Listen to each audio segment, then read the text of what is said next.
Welcome back to Close to Broke. My name is Kieran, and today, a little talk before we get into any action. I've been thinking about this for a while, and I actually had a great conversation today with Mike, the editor, who's been helping me ever since we've switched over duties. I feel like my videography has really dropped down, and I think that was one of my saving grace. But one thing I've always been super proud of is my ability to make, a short film, or to make my videos feel like little movies or just look nice. So, and I think the laziness of my filmography, my videography has translated to the poker table. So why not, with the new month of August, take back the reins of my channel and really take pride in my work. This is something I've been really proud of. It feels like a job at this point because I'm uploading so often, and I'm grateful for it. I'm grateful for everybody that watches. So I want to let you guys know to expect much more, to hold me accountable. I'm looking to make my videos look beautiful once again. Now let's get the hell out of here. Let's go to dinner and let's play some poker.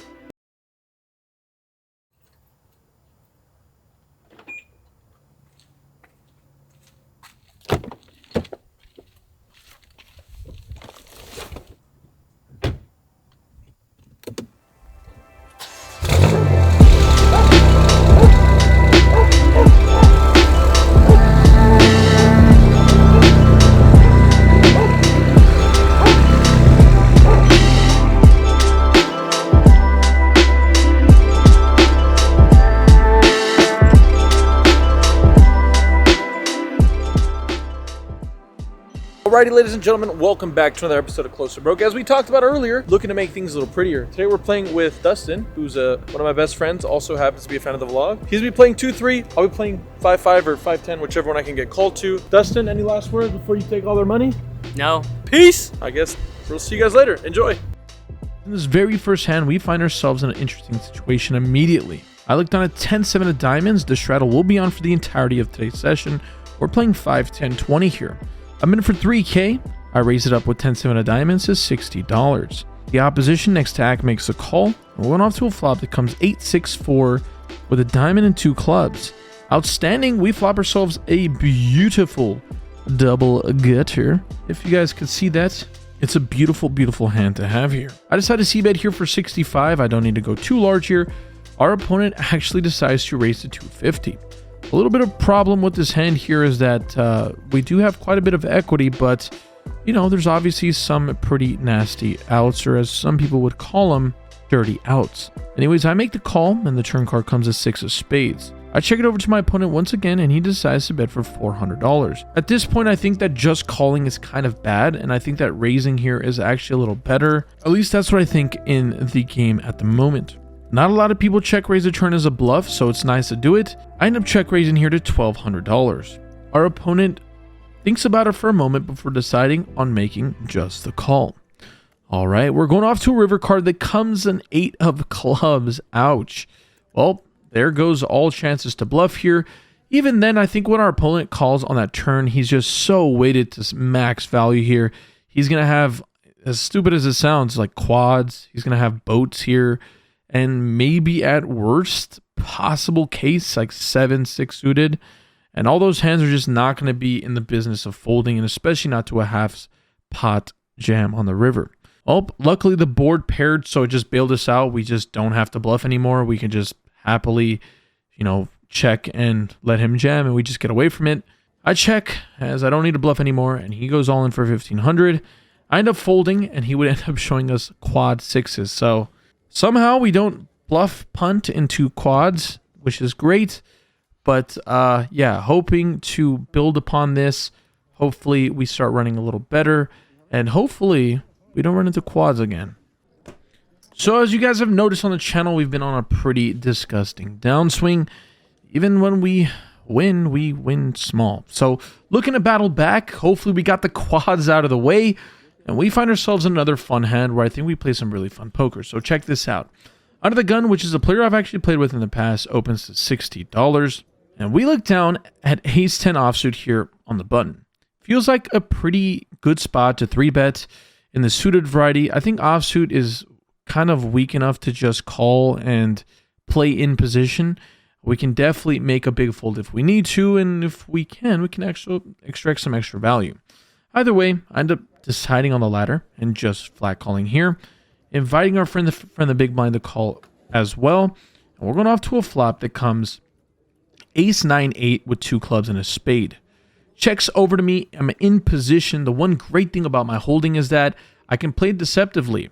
My kicker is a little too weak to get 3 streets of value, and I do have a club which does in fact block several flush draws. And moreover, I actually block a ton of straight draws as well. So if they have like 6-7, I block those outs, and if they have Jack 10, it's a little less likely because I actually block that as well. So I'd rather play this a little bit in an odd way and just check it back, and we're going off to a turn card that comes with 3 of diamonds. With the action checked over to me once again, I'd be remiss if I didn't go for some form of value, so I decide to bet here. I make it $175, and the initial raiser decides to make the call. Heading off to river, that comes a beautiful king of diamonds, changing absolutely nothing to the board. We're only now losing to a hand like king 9 or king 8 suited. And look, I'm just not the kind of person that's scared of like one combination of holding. My opponent's going to be weighted to a ton of 10-9 suited, 10-8 suited, pocket jacks, pocket 10s, pocket queens. There's so many hands that I think I can still get value from. And even more than that, I can still get value from a weaker ace, believe it or not. We're playing 7-handed. There's a straddle on. People are more incentivized to get a little, looser pre-flop. So with the action checked over to me, like I said, I'd just be a fool if I didn't go for some form of value. The question now becomes at what price? I feel like if I had a bluff here, I would be sizing up a little bit here. And this is the best part about being a stronger player, is knowing how and when to attack these spots. By going a little thinner in this spot, you're just going to be printing so much more value. I make it $450 to go. My opponent goes into the tank before eventually making the call. We show our hand, and it is in fact good. What a beautiful feeling. I mean, I know it's not a massive pot, but that has to be the best hand we've played in a while. Played that absolutely perfectly, put our opponent on a solid range, and was able to maximize on that. Good job to you, Kieran. I'm going to pat you on the back, or me. Hopefully you guys like that hand as well. Anyways, let's hop into the next one. Moving right along, we find ourselves in another fun situation where it folds over to the big blind. He decides to raise his $60 from out of position. I'm in the straddle, which is great. I'm in position for the entirety of the hand. We look down at ace-5 offsuit. I go ahead and make the call, and we're going off to a flop that comes ace-ace-4 rainbow. Flopping trips in a single raise pot. I mean, that seems like a pretty reasonable outcome. The opponent's not stopping betting, which is even better. He bets $60. I go in between raising and just calling. It's really hard to have a raise on this board. Maybe like 3-5 or 5-6, some kind of random holding that has a backdoor flush draw as well as some backdoor straight draw situations, but who knows? I think just calling makes more sense. And that's what I do when we go to a turn card that comes with 3 of hearts. There brings a backdoor flush draw. He checks it over to me this time, and considering I do have a 5, so I block the 5 as a straight, obviously, and moreover, we're probably way ahead, and he's probably way behind. So why not at least try to let him catch up with his like King X holdings, his King highs. So I go ahead and check it back, and we're going off to a river card that comes with 10 of diamonds. Our opponent decides to lead here for $125. I'm 99.9% sure we have the best hand. That's without question. The problem is, what does a raise really accomplish here? This is the one thing I've been trying to work on in my game, is like, just because I have a good hand and I think that I should raise, like, what happens when we get re-raise here, or like when we just value destroy ourselves, when he just says like ace jack or ace queen? That doesn't sound very fun either. So I feel like just calling here makes more sense. It'd be really hard. I'd have to be playing it against somebody just like me at calling station for me to get raise and get called by worse. So I just end up making the call here. Maybe a little nitty. I don't know. I'm actually really interested to hear what you guys would do. But I just make the call, and I immediately let our opponent know what we have. There's no reason to make him show his hand. I have obviously the best hand, or at least what I think is the best hand most of the time. This is more just me playing a little cautiously and realizing that it's just nearly impossible to get paid off by an inferior holding.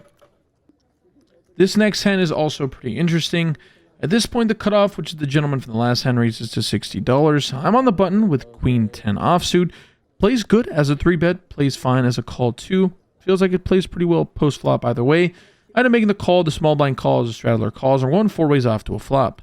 Yet again, we flop a top pair on a pretty coordinated board, as it comes Queen 8-6 with 2 spades and a diamond. Straight draws, flush draws, you name it, it's probably out there. With the action checked over to me, at this point, I don't have a spade, so I feel like c-betting would be a good idea. Sure, we block some outs for our opponents if they have like 9-7. Feels like a good spot to just bet here. I'm making $150 to go. With the action now on the small blind, he does something I was not expecting. He raises to $575. Folds back to me, and I'd like to know what you guys would do here today. Would you guys fold here? Do you guys call? Do you re-raise? Well, I think the last one's the worst one by far, and I think calling is actually just as bad. I think my opponent obviously has a better hand. I just don't see a lot of people super going crazy with flush draws, specifically not to this exact sizing. I bet $150 and he like 4x's it. Like it's just a massive sizing. I feel like going 500 or like 450 would be even more reasonable, but 4x seems excessive, and he's going to allow me to get away from my hand on the cheaper side. I end up making what I feel like is a very disciplined fold for myself, and before you guys crucify me in the comments for being nits or being bad, our opponent shows pocket eights. So he did in fact flop the old set, the Seti Magetti. I feel really good about this fold, and it just shows you how even through this ridiculous downswing, we've been able to just, maneuver and get away from spots, and we're playing some really decent poker. Well, like I said, that's a good feeling. Hopefully we can continue to, even if we didn't win the hand, build off of a really nice live read, some good tells, and just realizing that we weren't good and making a solid fold. Alrighty. Like I said, we're looking to battle back here, make some money. We've been slightly in the hole this session. Nowhere. The lowest point we were down to about 1900. At this point, we're just somewhere in the middle, like 2500 in our stack. Either way, moving forward. I find myself in the small blind as it folds to me with the old queen 9 offsuit. Good enough to raise here. I make it $75 as I will be out of position for the entirety of the hand. Only the straddle makes a call, and we're going off to a flop that comes 10-6-3 rainbow. I decide to c-bet small here for $65. Not a great board for me, probably better for my opponent, but that won't stop me from betting. Our opponent makes a call, and he's been paying fairly snug post-flop and pre-flop, so if we pick up some form of equity, I think I'm just going to blast off and either penalize him or help myself. And this next turn card is a beautiful one as it comes the 8 of spades. Okay, it does bring a backdoor flush draw, but it also introduces the whole double Getty for me, as we can now make the straight with a 7 or a jack. Well, as we talked about it, we were planning on blasting all turn cards that give us equity, and this one was the perfect one. I bet $250 going pretty big here, looking to get all middling pairs out of the way, as well as some ace highs. Our opponent goes into the tank and is finding his inner demons before eventually deciding on making the fold. All right, there we go. Things going back in the proper direction of green. Happy with the outcome of that hand. I think we played that absolutely to a T. Like I said, feels like good poker's happening. We prevented a massive blunder early on by punting into quads, and here we find ourselves building back to even in a pretty solid session. A couple of shuffles later, we are in another interesting spot where I look down at pocket fives here from under the gun. I just had to raise here to $60 as we are playing six-handed here. Seems like a reasonable open. This is probably the cutoff. I'd never be opening deuces or threes here from under the gun probably in a cash game, but either way, let's see how this works out. The big blind makes a call, and actually the straddler, who's a pretty solid player, he ends up making the 3-bet here to $310. All right, that seems fairly okay. At this sizing, it's very solid, but I think I can't be folding here. We're both playing 3K effective, so piles and piles behind. I end up making the call here, and our opponent from the old big blind decides to fold, and we're going off to a flop that is absolutely gorgeous as it comes to 8-5-4. All spades. So, scary board, to say the least, but we do flop ourselves middle set. Our opponent decides to c-bet here for $200, and at this point, I think I'd be a fool if I didn't raise. Our opponent can obviously have aces and kings with a spade, and sometimes he can have those hands without them and just get married to the hand. I end up raising here to $800. The simple bluffs that I can come up with are any ace X of spade holdings where I hold one spade. I feel like I can consider raising here. Either way, our opponent goes into the tank before eventually deciding on a fold. Not great, as I imagine he has some form of like ace-king off with no spade, but we'll go ahead and live with it. I can't beat myself up for raising. I feel like that was the only logical play that we can make. I feel like just calling just allows me to, like I said, lose in situations where even if it does come a spade and our opponent doesn't have it, we're never going to get value anyway. So it's good to pile in the money when we know for a fact we're ahead. Things are moving along in the proper direction. We always love that. Anyways, in this next hand, the big blind raises to $70. I find myself in the straddle with 10-7 suited. Gonna go ahead and make the call here, and we're going off to a flop in position that comes 10-3 deuce. A rainbow. With the action starting off on him, he checks, and I think this is a pretty nice hand to just check back. We do have ourselves the old backdoor heart draw if it's needed. Otherwise, we are, like I said, pretty far ahead here and need our opponent to catch up just a little bit. Or, as I like to say, this is a pretty hard hand to get 2 streets of value or more with. I feel like 3 streets would be ridiculous. 2 streets is feasible. Either way, we're going off to a turn card that comes of 4 of diamonds. It does introduce a backdoor flush draw. With the action checked over to me, I decide to bet here for $65. Our opponent pretty quickly makes a call, and the river card comes a deuce of clubs. It pairs the board. With the action on my opponent, he decides to check, and at this juncture, I decide to bet $210. My blessed flush draws would probably go a little bit on the larger side as I'm doing now, so why not continue to do it when we have a value hand? I want you guys to tune in and hear some of the funny table talk as I try to get a crying call out of an ace high. You got a call, right? Ace high? Huh? It was a good board to call with ace high. Yeah. Not with what you have, though. And unfortunately, our opponent ends up making the fold. Either way, pretty happy with the outcome. We've been playing really solid, haven't been getting out of line, and hopefully we keep getting blessed as we're hitting, spots and bluffing in the right instances. Things have been totally going in the right direction. In the final hand of the night, this is a really fun one, so like I said, buckle up because you guys are in for a pleasant surprise. And this is also the chat pro hand of the day, so hop right into it. I'm interested to see how you guys would play it. Buckle up for the ride of a lifetime. Anyways, under the gun here decides to raise to $60. You might be asking yourself, hey Kieran, this seems like a change of scenery. It has been. I don't even have the chance to pull out my phone fast enough to start recording pre-flop, as we just got moved from the must move to the main game. I have king queen offsuit here from late position. Seems like a fine spot to call, feels like a better spot to 3-bet, but I end up going with the passive route and just calling. The small blind calls as well, saying that he needs to get lucky on the flop, and it looks like he was talking to me as the flop comes king queen deuce with 2 clubs and a diamond. With the action checked over to the initial raiser, he decides to c-bet for 150. A little bit on the larger side for sure, and moreover, I have top 2 pair on a super wet board. I decided to raise here to $500. I'm interested to hear what you guys would do, but I think I got to go in position somewhere around 3x, and 500 is the spot I ended up with. Our opponent pretty quickly makes a call, and we're going off to a turn card that comes a jack of spades. Not my favorite card in the world, but also not the worst card ever. Our opponent, I think, would play a little more aggressively with maybe like an ace-10 of clubs, which would be the nuts here.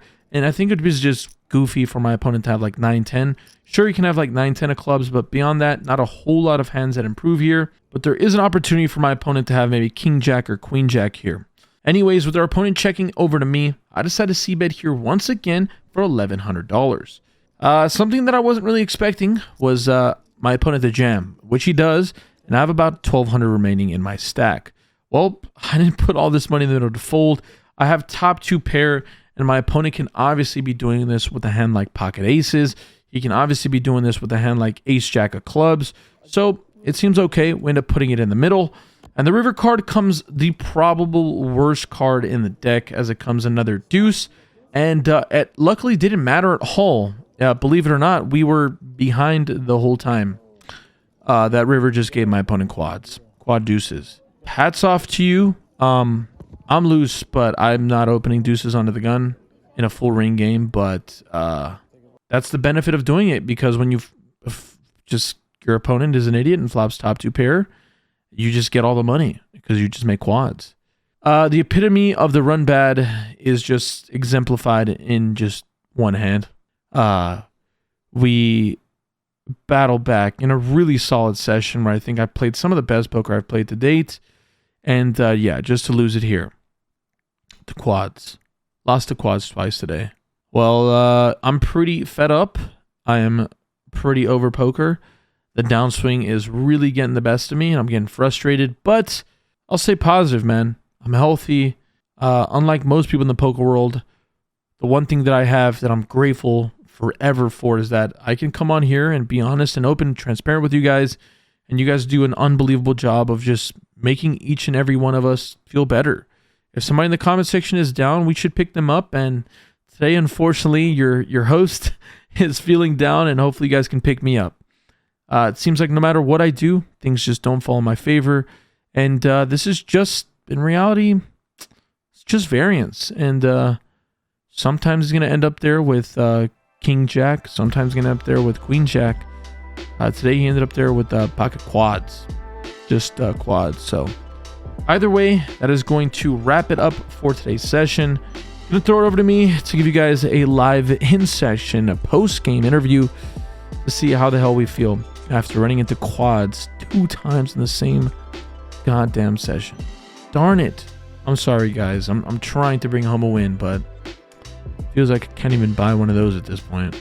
Alrighty, guys, as you guys saw there, I'm just not gonna be able to book a win at this point. I just won't be able to buy one. But as I was telling Dustin, with how bad I'm running, I just could not imagine I run worse. The good thing is there was besides early on where I ran into quads with the bluff, I didn't pull the trigger because I knew it was not a good idea. I didn't follow through. Plan A was to pull the trigger and we didn't. So I'm happy we're getting better at that and not just looking to punt. But the other big thing was that I feel honestly like I played really well. It just sucks when you run into it every fucking time. But that's the sad reality of the game, is that even when you play well, it just doesn't matter. Sometimes the cards aren't in your best interest or your luck.